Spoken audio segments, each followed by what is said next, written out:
Jump in! Let's go! Hello, my friend. Today, I'm camping in a school bus. Could you live and travel on a bus? Come on inside and find out.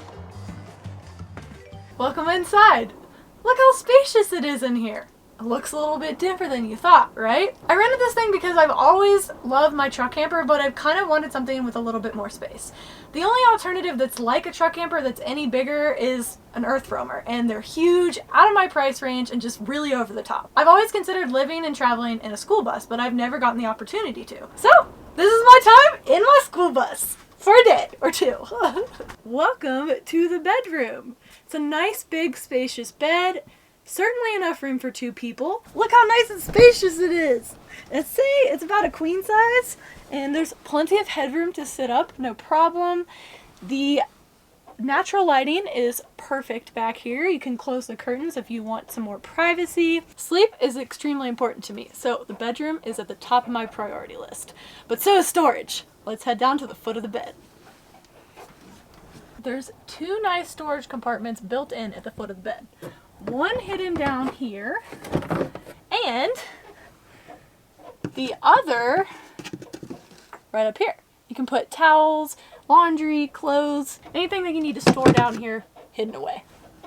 Okay, moving down. Moving over to the living room, this is a wonderful 3-way couch. It's a couch, a storage area, and it pulls out to a bed. So if you're camping with 3 people, there's plenty of room in here for 2 on the main bed and 1 on the pull-out. Let's pull this out and see how it looks. Just like that, it locks in. Then just take this. Perfect. Ta-da! And there you have it. You have another sleeping area for a guest. Put these back so you have your nice comfortable couch again. Just make everything into a musical. Throw a pillow. Moving on to the kitchen. I think this is one of my favorite parts of this little school bus is all of the counter space. There's so much room for cooking. This is more counter space than some people have in their apartments. I love the deep bay sink. Very nice, stylish fixture. And then let me show you all the drawers and storage you have. Use this little neat locking mechanism used so that when you're driving down the road, all the cabinets and drawers don't come flying.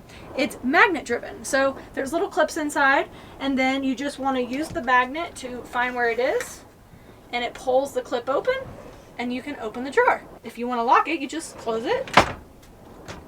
Doesn't fly open. Then you just keep this little magnet up here, stored away. There was tons of storage under the cabinets, and because of the bus windows, they let lots of natural light in so you can see where everything is. The sink had a water pump installed with 2 simple drainage options. The drain had 2 valves, one directly to the ground and the other into a nice portable gray water tank that you can empty whenever you need to. This is another nice cubby space for storage, and if you need to get to the back of the school bus, you can actually pull this out. It's held here by 2 little Velcro tabs, and there's a little crawl space to the back of the school bus. The underbed storage was very spacious. Room for seats, chairs, water, the porta potty, and there's also a hitch so you can pull something fun behind you.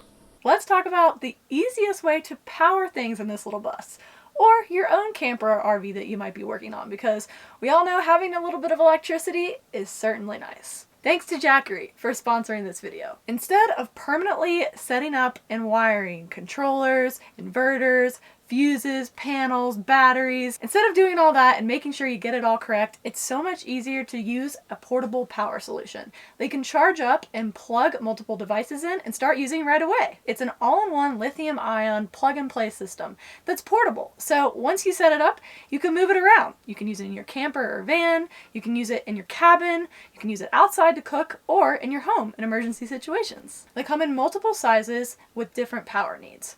I have the Jackery 300 and the Jackery 1500. It really just depends on the situation you think you're going to find yourself in that determines which Jackery you might need. For example, this bus doesn't have a permanent solar setup, so the 1500 was a perfect time to use to to power everything in here. I can power a microwave, a blender, an electric stove, an Instapot, a curling iron, a 12-volt fridge, my camera, my laptop, my phone. Yeah, my GoPro. The list goes on. It can power just about anything, and it powers up to 7 devices at once. So even if I'm powering my charger on my computer or my phone, I can also curl my hair and start working on dinner. It has USB-A, USB-C, AC outlets, and it covers both AC and DC power. You can also charge these multiple ways, with the portable solar panels that are easy to move around, plugged right into your lighter socket when you're driving down the road, or into a normal wall socket. But maybe you don't need all the power that the 1500 has to offer, and that's where the Jackery 300 comes in. I love this guy. It's really easy to move around, it's lightweight and compact, and it's great for weekend camping trips or short power outages. It can still power multiple devices such as your phone, your laptop, your camera, your drone, your lights, and maybe you just use a nice ice chest or cooler. This is where you want to go. But if you think down the road that you're going to become a more off-grid, long-term camper with more heavy-duty camping, then the Jackery 1500 is definitely worth the investment. It is a little heavier though. I use it as a kettlebell replacement. You can get a workout while you power your appliances. It also doubles as a massive flashlight. The 1500, you can use up to 4 100-watt panels, and then with the 300, you just use 1 panel. If you don't want to use the solar panels, you also get an AC adapter. If you don't want to use an AC adapter, or maybe you're driving for 6 or 8 or 10 hours, and you want to charge it while you're driving, here is the lighter socket charger. So if you're looking for a fast and easy solar setup, make sure you go to Jackery.com and use my code HANNAHSTRAIGHT to get a discount.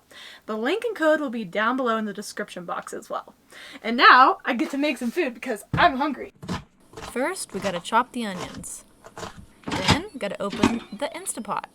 Hit saute and start cooking your lean pork sausage. I prefer the spicy type.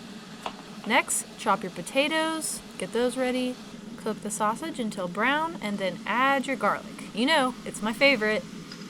Then add your onions into the pork sausage mixture. Stir up. Then add your seasoning. This is oregano, then garlic salt, some pepper, and lastly, my favorite, pepper flakes. Can't forget the potatoes. And now, the chicken broth. Or you can use vegetable broth. Close the Instapot, set it to high pressure cook for 5 minutes, and let it go. Okay, now for the final steps. Kale. Put in the kale. I love kale, so I like to add lots of kale, but if you don't like kale, you can also use spinach. The secret ingredient, coconut milk. So good. Just add as much as you'd like. It's kind of to taste. I probably should have let this cook a little bit longer to condense it down a little bit, but it still tasted amazing. I usually enjoy with a little bit of sourdough bread, but you can also add a nice shaving of Parmesan on top. And now it's time for the best part, enjoying my soup. And thanks to my Jackery 1500, I was able to power my Instapot and make this delicious pot of soup on a cold winter's day. I like to call this soup my healthier version of zuppa toscano. I don't think I'm pronouncing that right, but you have to let me know if you've ever had this type of soup before, because it's one of my favorites. It's not the most healthy recipe in the world, but it sure is tasty.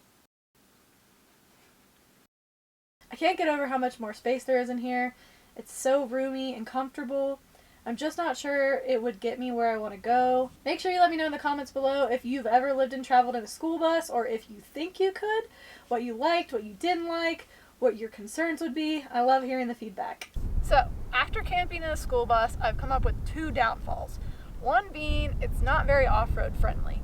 As you can see, the stair portion comes down pretty close to the ground. So the clearance of the actual bus isn't bad. If you had like a pretty significant lift kit, you might get away with it. I'd probably have to take off this whole bottom step. I'd lose a step and then have to fabricate some type of enclosure so that it wasn't so close to the ground. So off-road capabilities, that's one downfall. Second downfall is it's not very stealth. The second you roll into a parking lot, everyone notices the big yellow bus that just pulled in. Both of these downfalls bring up a major point that I always recommend to people. If you want to live and travel in a van or RV, in any type of vehicle, I strongly recommend renting it and giving it a go for a couple of days to a week. See how you like it before you make that big commitment and purchase it. Have you ever driven a school bus? A little noisy and rattly, but great visibility. This was an E450 7.3 diesel engine. I hear they last forever. Look, it's my cousin! Okay. I know my jokes are horrible, but I couldn't help it.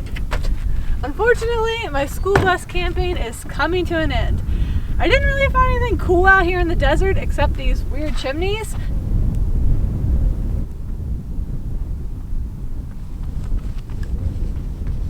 Yeah, you know it's windy when it blows over your chimney. But I'm really hoping for a beautiful sunset. And that's it. I'll catch you at the next bus stop.